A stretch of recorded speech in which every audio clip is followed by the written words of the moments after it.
नमस्कार, मी so cool Sonali Kulkarni. Vibes मीडियाच्या पॉवर प्लेयर्समध्ये आज आपण भेटणार आहोत डॉक्टर मिताली केकन यांना. डॉक्टर मिताली ह्या लीडिंग आय सर्जन आहेत. ऑप्थॉल्मॉलॉजी या विषयावर त्यांचं प्रचंड संशोधन आहे. त्यांनी अनेक रुग्णांना डोळ्यांवरच्या समस्येसाठी मार्गदर्शन केलेलं आहे. त्यांचं केकन हॉस्पिटल आहे आणि तिथे आय डोनेशनसाठी खूप महत्त्वाच्या पद्धतीने अवेअरनेस जागृत केला जातो आणि त्याचबरोबर आय डोनेशन कॅम्प्सही घेतले जातात. आपल्या आसपासची अनेक खेडी गावं इथे लोकांना डोळ्याच्या प्रॉब्लेमवर जास्तीत जास्त मदत व्हावी यासाठी डॉक्टर मिताली काम करत असतात. चला भेटूया डॉक्टर मिताली केकन यांना. Hello doctor Mitali. Hello ma'am, it's so nice to be here. Thank you. आणि तुम्ही वेळ काढून आलात आमच्या पॉवर प्लेयर्सच्या इंटरव्ह्यूसाठी, याच्याबद्दल मनापासून आभार. डॉक्टर, तुम्ही नेत्रतज्ञ आहात आणि कॉर्निया आणि रिफ्रॅक्टिव्ह सर्जरीजमध्ये तुम्ही स्पेशलायझेशन केलेलं आहे. राईट. जरा आम्हा सामान्य माणसांना समजावून सांगाल का की या सर्जरीज काय असतात? ओके, तर मॅम मी ऑफ्थॅल्मॉलॉजिस्ट आहे, म्हणजेच आय सर्जन. बरोबर. आणि कॉर्निया अँड रिफ्रॅक्टिव्ह सर्जरीजमध्ये मी प्रावीण्य प्राप्त केलं आहे. तर कॉर्निया म्हणजे नेमकी काय, तर आपल्या डोळ्यातील सर्वात पुढचा पारदर्शक भाग जो असतो तो काचेसारखा ट्रान्सपरंट असतो, त्याला आपण कॉर्निया असे म्हणतो.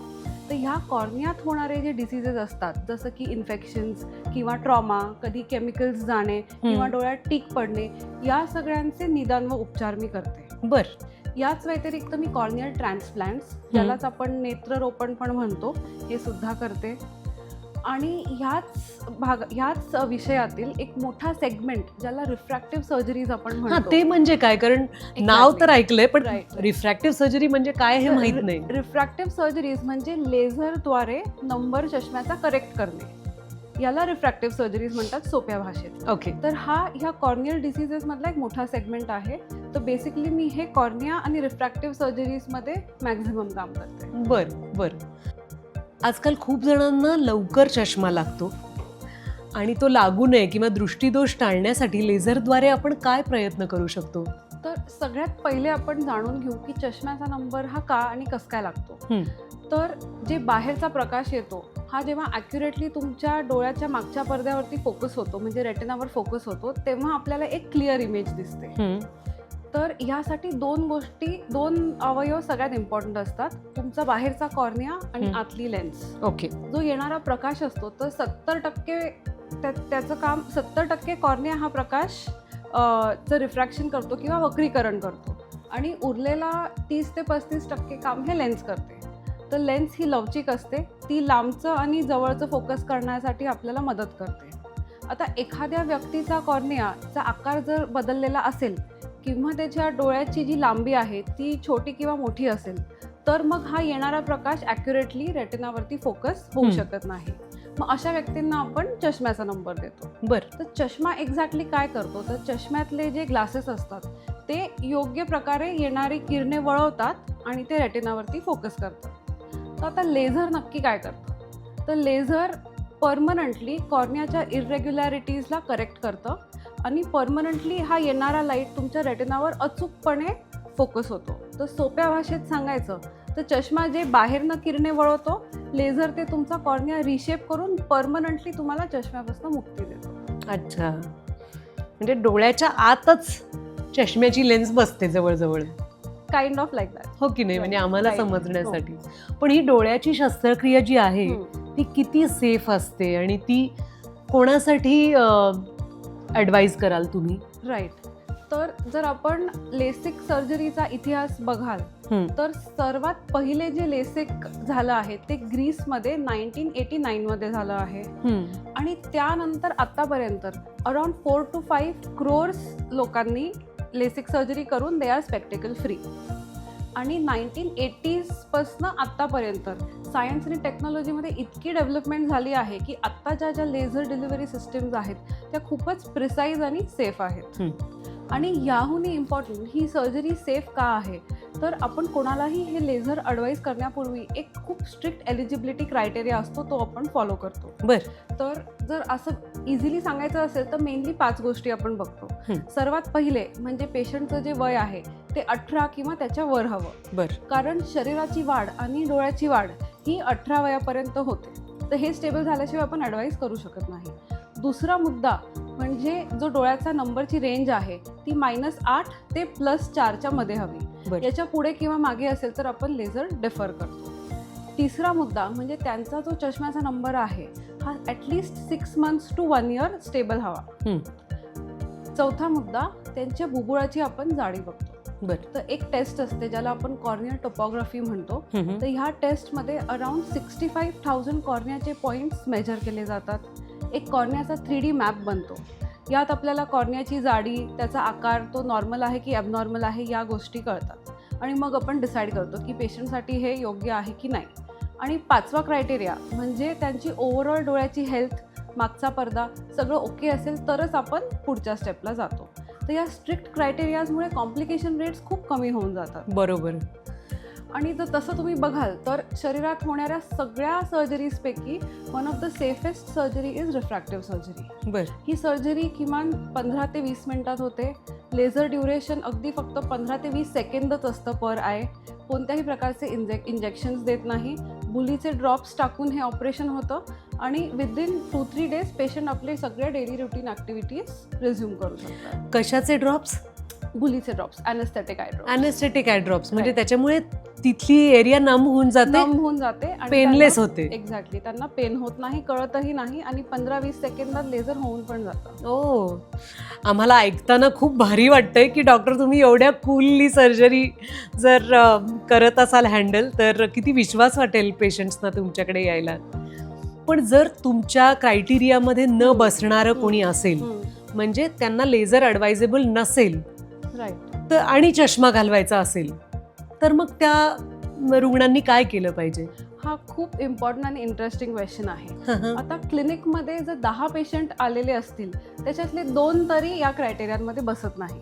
समजा एखाद्याचा नंबर -8 पेक्षा जास्ती असेल, -10 किंवा -13 असेल, किंवा त्याची बुबुळाची जाडी 500 मायक्रॉन्सच्याहून कमी असेल, मग अशा व्यक्तींसाठी एक स्पेशल टाईपची लेन्स असते ज्याला आपण ICL किंवा इम्प्लांटेबल कोलॅमर लेन्स असं म्हणतो. ही अगदी 100 मायक्रॉन्सची पातळ लेन्स असते जी आपण त्यांच्या ॲनाटॉमिकल लेन्सच्या वर प्लेस करतो. आणि यू वॉन्ट बिलीव्ह इट, -10 आणि -13 नंबरसुद्धा परफेक्टली करेक्ट होतो. बापरे. आणि ही अत्यंत सेफ सर्जरी आहे. Okay okay. या व्यतिरिक्त ही जे 40 नंतर जवळचा नंबर लागतो त्यांच्यासाठी ही मल्टीफोकल लेन्सेसचे ऑप्शन्स असतात. असे व्हेरियस ऑप्शन्स आपण पेशंटला देतो. तर बेसिकली जेव्हा पेशंट तुमच्याकडे येतो तेव्हा त्याच्यासाठी एक कस्टमाइज्ड प्लॅन तयार होतो. तर त्याच्यात त्याचा चष्म्याचा नंबर, त्याच्या डोळ्याचे मेजरमेंट्स, त्यांचं वय, त्यांचं प्रोफेशन हे सगळं कन्सिडर करून मग त्यांच्यासाठी सगळ्यात बेस्ट ऑप्शन काय आहे ते आपण त्यांना सांगतो.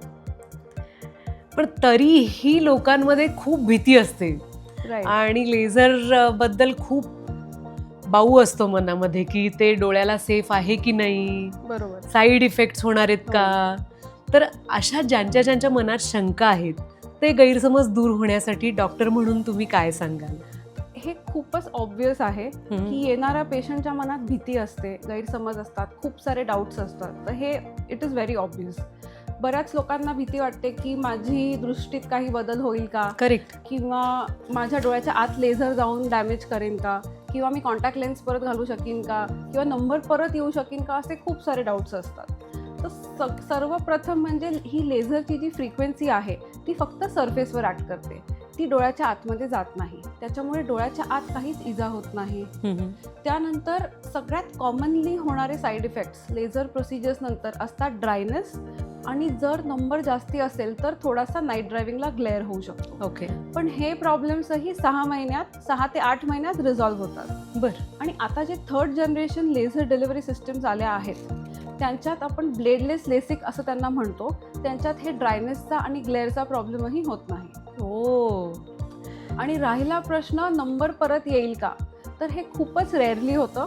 याचं मोस्ट कॉमन कॉज आहे की नंबर स्टेबल अजून झाला नाही आणि तरी लेझर ऑपरेशन तुम्ही केलं तर तो रेसिड्युअल नंबर थोडासा येऊ शकतो किंवा नॅचरली डोळ्यात होणारे जे चेंजेस असतात त्यामुळे किरकोळ नंबर येऊ शकतो. पण डेफिनेटली डिपेंडन्सी चष्म्याची येत नाही किंवा तुमचा प्री ऑपरेटिव्ह नंबर कधी परत एवढा मोठा नंबर तर नाही येत परत. बरं, थँक्यू सो मच. एक आपल्या सिलेबसमध्ये नसलेला पण माझ्या क्षेत्राशी निगडीत असलेला प्रश्न विचारण्याची परवानगी मागते की अनेकदा असं होतं की ज्यांना नंबर आहे त्यांना कॉस्मेटिक सर्जरीज करून घ्यायची एक हौस असते की ते लॅशेस लावून घेतात किंवा आयब्राव करेक्टिव्ह सर्जरीज करतात किंवा काही काही जणांचे डोळे लहान असतात, त्यांना इलॉंगेटेड डोळे हवे असतात. राईट. तर अशा लोकांना एक डॉक्टर म्हणून तुम्ही काय सल्ला द्याल की काय काळजी घेतली पाहिजे, काय अवॉइड केलं पाहिजे? तर बेसिकली ह्या सगळ्या कॉस्मेटिक सर्जरीजच्या अंडर येतात.